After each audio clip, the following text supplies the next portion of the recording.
हई तारा जिंदगी के हम ही जे काटा तोहरा जिंदगी के हम ही जा काटा आई तोहरा जिंदगी के हम ही जा काटा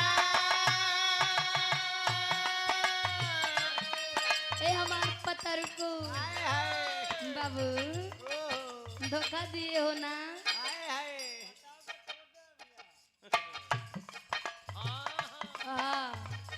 हई तारा जिंदगी के हम ही जे काटा आई तोहरा जिंदगी के हम ही जा काटा आई तोहरा जिंदगी के हम ही जा काटा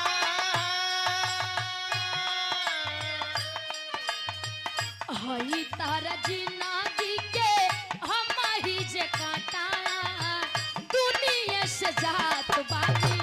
बाए बाए टाटा टाटा ए आई तोहरा जिंदगी के हम ही जा काटा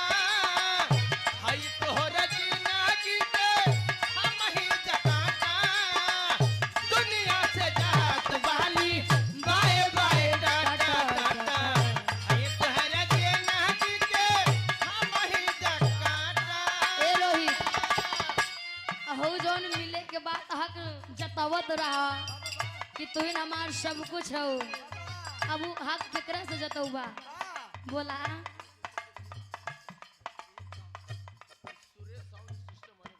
आप सुरेश साउंड सर्विस वाले भैया जिनका सिस्टम में लगा है भैया आपके सिस्टम नंबर 1 के बाद बा बेजोड़ बा भैया शुरू से जब से चलत बा कौमनी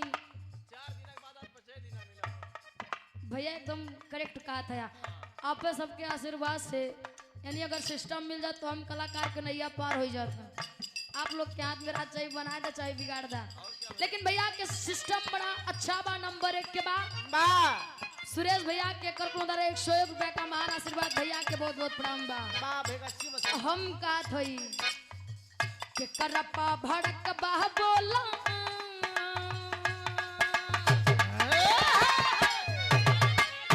के करपा भड़क बा बोला के मरवा चाटा करते भड़क बाबोला के मर बचाता करते भड़क बाबोला के मर बचाता रोहित के करपा